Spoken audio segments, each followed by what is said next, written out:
نحمده ونصلي على رسوله الكريم اما بعد فاعوذ باللہ من الشیطان الرجیم بسم اللہ الرحمن الرحیم۔ ہماری جو آج کی آیت ہے، آج کا جو سبق ہے، کافی دنوں سے سبق نہیں ہوا،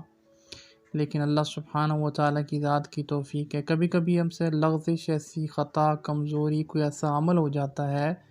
جس کی بنا پر اللہ پاک اس خیر کے کام سے ہمیں محروم فرما دیتے ہیں۔ یقیناً ہم اپنی ذات کی طرف سے کمی اور کمزوری کا ہی جو ہے وہ اقرار کریں گے کہ خیر کے کام کے اندر اگر کوئی ایسا معاملہ ہو جائے تو اللہ سبحانہ و تعالیٰ کی ذات سے عافیت مانگنی چاہیے۔ اللہ ہماری لغزشوں کو، کمیوں کو، کوتاہیوں کو، صغیرہ اور کبیرہ گناہوں کو معاف فرمائے۔ آیت نمبر 127 اور 128 چل رہی تھی سورہ بقرہ کی، کہ یہاں پر بیت اللہ کی تعمیر کے حوالے سے جو ہے وہ بات ہے، اور اس کے بعد پھر جو ہے وہ نیکی کے کام کو کرنے کے بعد کیا کرنا چاہیے اور اس کو کیسے اختتام پذیر کرنا چاہیے، اس کو اللہ کے سپرد کیسے کرنا چاہیے، وہ ہمیں سکھایا گیا ہے۔ بسم اللہ الرحمن الرحیم۔ وَإِذْ يَرْفَعُ إِبْرَاهِيمُ الْقَوَاعِدَ مِنَ الْبَيْتِ وَإِسْمَاعِيلُ رَبَّنَا تَقَبَّلْ مِنَّا إِنَّكَ أَنْتَ السَّمِيعُ الْعَلِيمُ رَبَّنَا وَاجْعَلْنَا مُسْلِمَيْنِ لَكَ وَمِنْ ذُرِّيَّتِنَا أُمَّةً مُسْلِمَةً لَكَ وَأَرِنَا مَنَاسِكَنَا وَتُبْ عَلَيْنَا إِنَّكَ أَنْتَ التَّوَّابُ الرَّحِيمُ۔ کہ اللہ سبحانہ و تعالیٰ کی ذات فرماتے ہیں کہ اے نبی جی یاد کر لیجئے، اور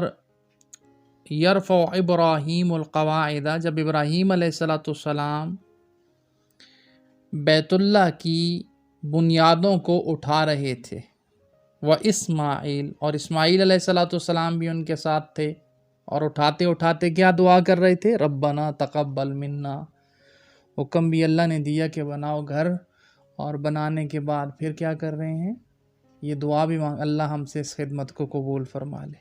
اللہ ہم سے اس خدمت کو قبول فرما لے۔ جیسے اللہ نے ہمیں نماز کا حکم دیا تو کبھی ہم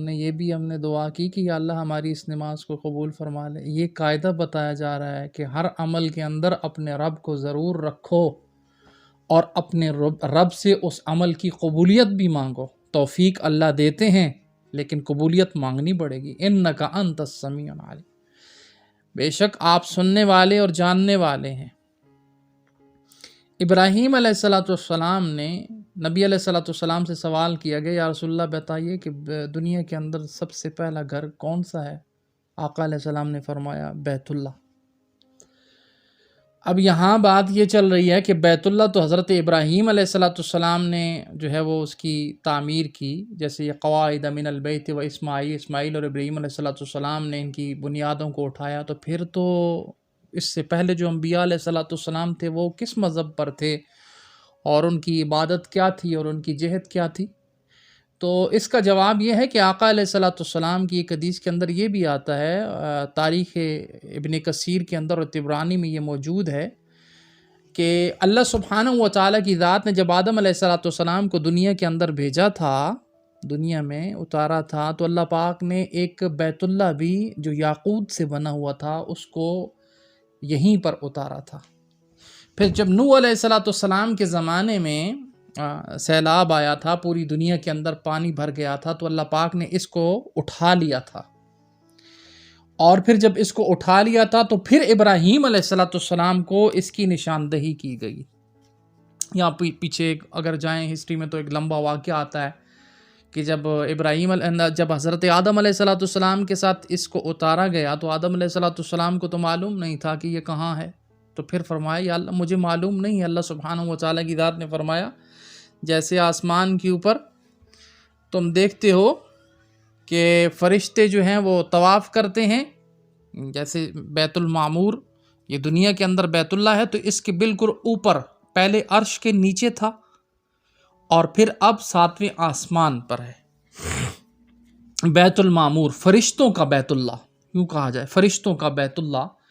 اور وہ ایسا ہے کہ 70,000 فرشتے اس کا طواف کرتے ہیں، اور ایک فرشتہ جب ایک مرتبہ طواف کر لیتا ہے تو قیامت تک اس کا نمبر نہیں آتا۔ جیسے اندازہ لگایا جائے کتنے فرشتے ہیں اس کے۔ اللہ سبحانہ و تعالیٰ کی ذات کے کتنے فرشتے ہیں عبادت کے لیے، اللہ نے ہمیں کیوں خاص کیا ہے؟ آدم علیہ السلام سے لے کر قیامت تک، آخری انسان تک، اور اس سے پہلے کا طواف چل رہا ہے آسمانی جو ہے وہ بیت اللہ، فرشتوں کے بیت اللہ کے اوپر، بیت الملائکہ جس کو کہیں، یوں ایسے الفاظ میں بیت الملائکہ، فرشتوں کا جو بیت اللہ ہے، اس کے لیے اللہ پاک نے اتنے فرشتے بنا رکھے ہیں اپنی عبادت کے لیے کہ جو 70,000 فرشتہ ہر روز اس کا طواف کر رہا ہے، جو ایک مرتبہ طواف کر لیتا ہے تو دوبارہ قیامت تک اس کا نمبر نہیں آئے گا، تو اب کتنے فرشتے ہوں گے، اب تک کتنے کر چکے ہوں گے، اور کتنے باقی ہیں جو قیامت تک کریں گے۔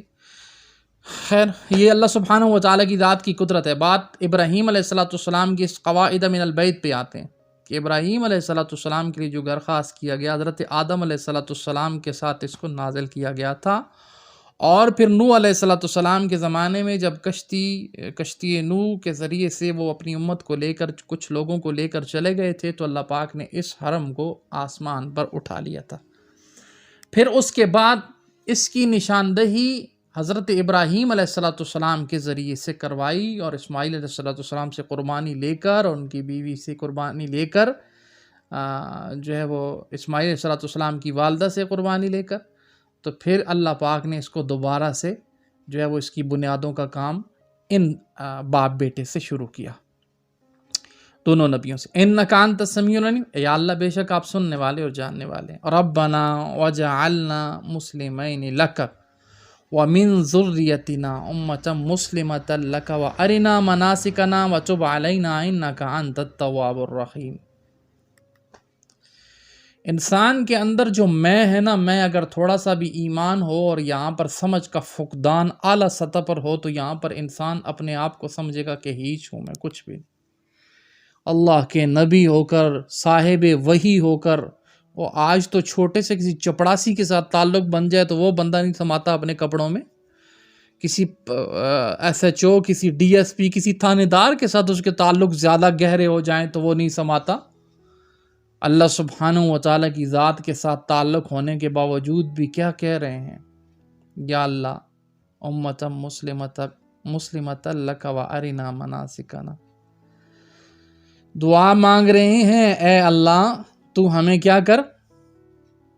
اسلام عطا فرما، ایمان عطا فرما، وجعلنا مسلمین لک ومن ذریتنا، اور ہماری اولاد کو بھی ایمان والا بنا، مسلمان بنا، وَأَرِنَا مَنَاسِكَنَا، اور ہمیں سکھا مناسک، کس چیز کے، مناسک حج، مناسک احکامات، اپنے ذات کے احکامات، دین سکھا ہمیں، وَتُبْ عَلَيْنَا، اور ہم کو معاف کر، اِنَّكَ أَنْتَ التَّوَّابُ الرَّحِيمُ، و بے شک تو توبہ کو قبول کرنے والا ہے، بے شک تو توبہ کو قبول کرنے والا ہے۔ تو ہمارے بڑے فرماتے ہیں یہاں پر، یہاں سے مراد ہی وہ حدیث ہے اور آقا علیہ السلام کا عمل ہے، اور عمل کی بنیاد ہے جس پر نماز کے بعد استغفار کیا جاتا ہے۔ بیت اللہ کے بنانے کے بعد، بیت اللہ کے بنانے کے بعد مزید احکامات اور دین سکھانے کی طلب کے بارے میں اللہ سبحانہ و تعالیٰ کی ذات سے مناجات کرنا، اور پھر اللہ سبحانہ و تعالیٰ کی ذات سے اس سوال کے بعد پھر استغفار بھی کرنا، تو یہ بہت بڑی اعلیٰ ظرفی کی بات ہے کہ اللہ سبحانہ و تعالیٰ کی ذات سے اس بات کو طلب کرنا، یا اللہ تو ہمیں دین سکھا۔ یہ ابراہیم علیہ السلام کی سنت ہے۔ ایک تو یہ کہ ہم اللہ سے یہ دعا کریں، یا اللہ تو ہمیں دین سکھا، وَأَرِنَا مَنَاسِكَنَا وَتُبْ عَلَيْنَا، یا اللہ تو ہمیں دین سکھا، ہمیں تو دین سکھا۔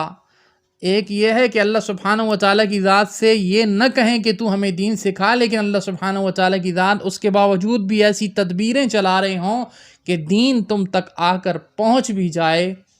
اور پھر بھی تم اس کو سیکھ نہ سکو، تو پھر اس سے بڑی بدبختی نہیں ہے، اس سے بڑی بدبختی نہیں ہے۔ اس لیے اپنی مصروفیات کو آگے پیچھے کر کے دائیں، یہ تو ایک طلب لگانے والی بات ہے، پورے سوشل میڈیا کے اوپر بڑے بڑے علماء، بڑے بڑے محدثین بیٹھے ہیں، ایک چنگاری جلانا مقصود ہے کہ چنگاری جل گئی، پھر طلب پیدا ہوگی، پھر انشاءاللہ اس کی طرف رجحان بڑھے گا، پھر اللہ سبحانہ و تعالیٰ کی ذات کے احکامات کی طرف متوجہ ہو جائیں گے۔ ابھی تو بہت بڑی چیزیں پڑی ہیں، ابھی تو نماز بھی ہماری درست نہیں ہوئی، زکوٰۃ تو دور کی بات، روزہ تو دور کی بات، روزے کو بھی سیکھنا پڑے گا کیسے ٹوٹتا۔ اب 80% لوگوں کو روزے کے بارے میں پتہ ہی نہیں ہے، وہ اذان ہو رہی ہوتی کھا رہے ہوتے ہیں۔ حدیث پیش کر رہے تھے رسول اللہ صلی اللہ علیہ وسلم کے زمانے میں بھی ایسا ہی ہوا تھا۔ اور بھائی اس وقت یہ ساری چیزیں تھیں۔ اگر یوں کہا جائے کہ آقا علیہ الصلوۃ والسلام کے زمانے میں سطر کتنا کچھ ہوتا تھا، صحابہ کے پاس کتنا کپڑا ہوتا تھا کہ وہ نماز پڑھتے تھے، تو کیا آپ وہ بھی کر سکتے ہیں؟ تو وہاں پھر سکوت کے علاوہ، خاموشی کے علاوہ کچھ بھی نہیں ہوگا۔ اس لیے اللہ سبحانہ و تعالیٰ کی ذات نے جتنی وسعتیں، جتنے وسائل دیے ہیں، ان وسائل کے ساتھ ساتھ ہم کوشش کریں کہ اللہ سبحانہ و تعالیٰ کی ذات کے دین کو وقت دیں۔ اور پھر اِنَّکَ أَنْتَ التَّوَّابُ الرَّحِيمُ،